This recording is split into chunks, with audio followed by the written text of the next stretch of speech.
Hello, and welcome to ASPI's WDSN video profile series. My name is Ashleigh McNeill, and I am an Events and Communications Officer here at ASPI. Joining me today is Rhiannon Neilsen, a postdoctoral research fellow at the Australian National University. Previously, Rhiannon was a visiting doctoral student at the University of Oxford and a visiting scholar at the NATO Cooperative Cyber Defence Centre of Excellence. Rhiannon, thank you so much for joining us today, and congratulations on submitting your thesis.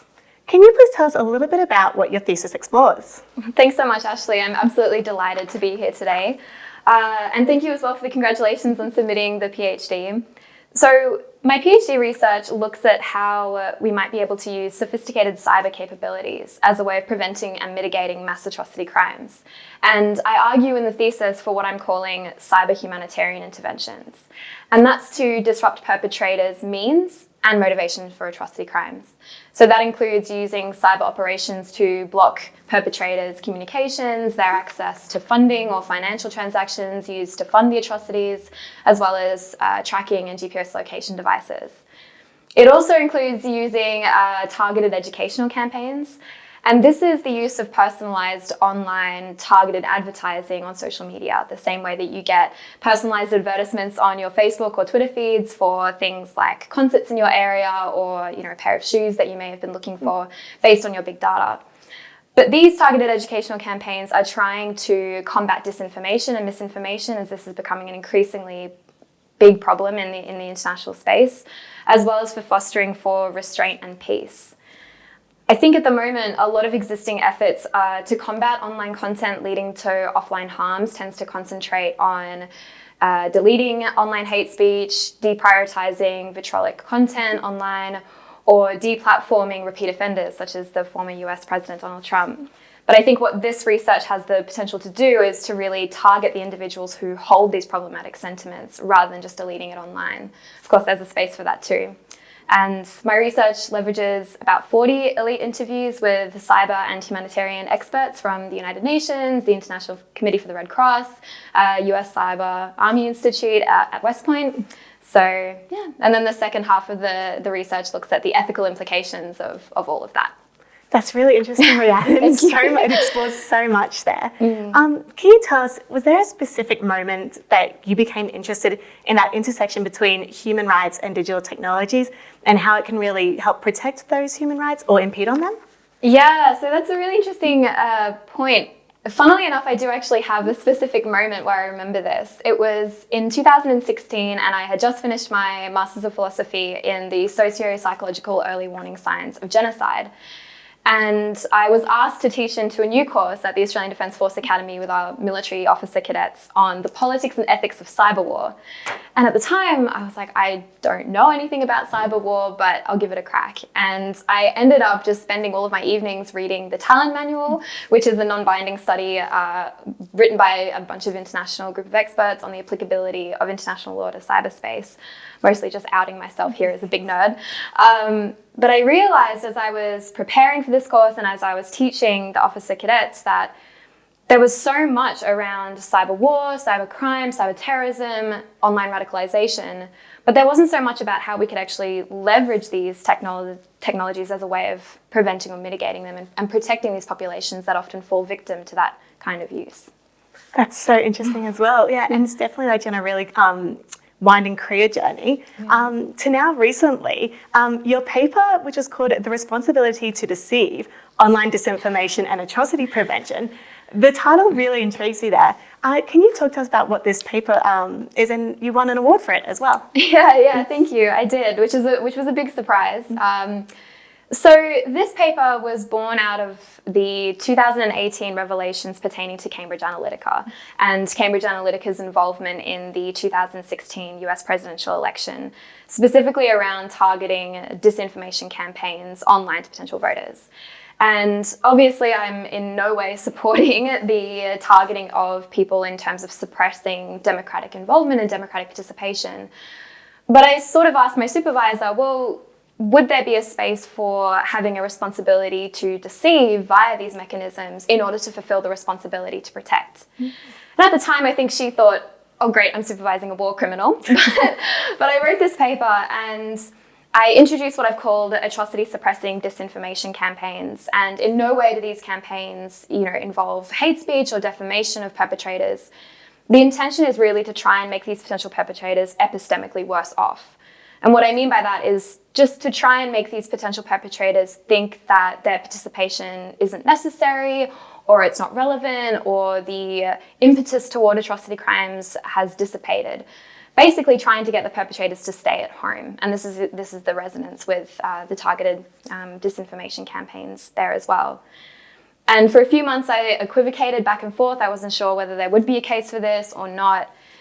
And I ultimately landed on the reasoning that if we accept that there are sometimes responsibilities to use armed humanitarian interventions and lethal force in order to guarantee the protection of populations facing these crimes, then I think there is a qualified responsibility to use these capabilities that fall short of violence.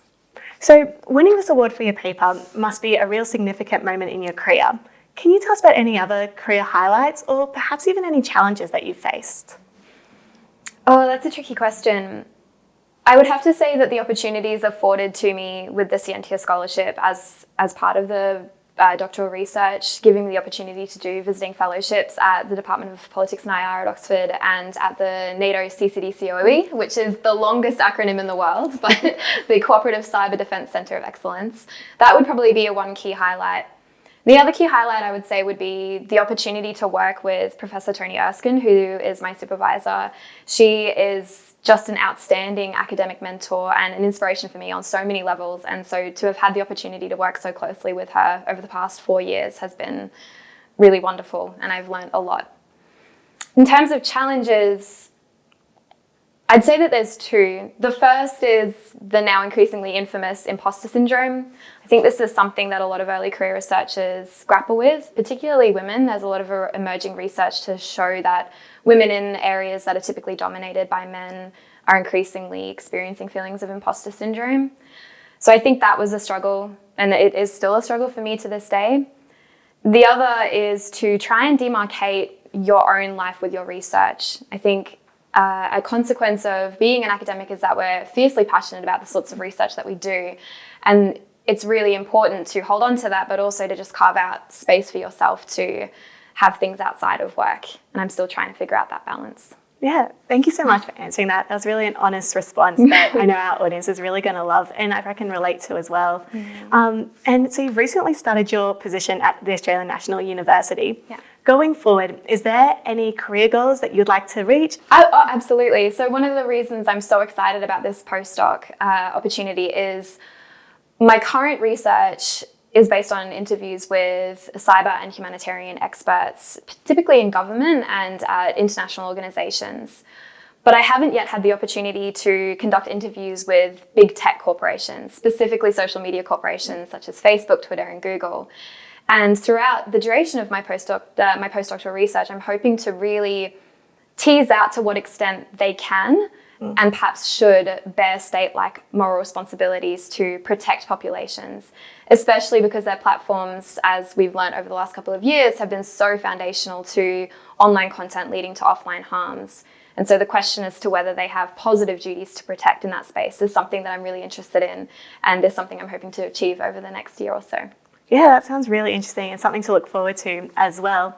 And so finally, just to wrap up, at WDSN, we like to ask our guests if there's a book that they're reading or a podcast that they're listening to that they've really enjoyed, and if you have any recommendations for our audience. Absolutely. So that's a really exciting question. And I have 3 book recommendations, if that's okay. Yeah. The first 2 are nonfiction and the last is fiction. So in the nonfiction space, a few years ago, a book by Shoshana Zuboff came out called The Age of Surveillance Capitalism. And I really recommend reading this book just to the extent of the rich empirical research and analyses that she provides in this space pertaining to how our big data and our online activities are being used to profit or to win elections. I don't entirely agree with all of her arguments in the book, but its biblical length means that you get a lot of information out of it. The second book is by Seth Stevens, David Owitz, and that's called Everybody Lies. And this book is really fascinating because he uses anonymous Google searches to try and tease out things that people are really thinking and really feeling and what they really want.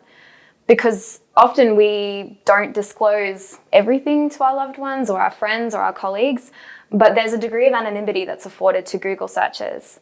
And one of the cases that really stood out for me was in the lead up to the 2016 Republican primary elections in the US. And the single biggest correlating factor between the areas that supported Donald Trump pertaining to what they were searching online, more than unemployment, more than their stance on terrorism, more than immigration or opposition to Obama, was whether they Googled the N-word. And so you can actually see on the map the areas that had this propensity for people to be sitting on Google and Googling these really horrific content, and the correlation that that had with the election of Donald Trump in the primaries.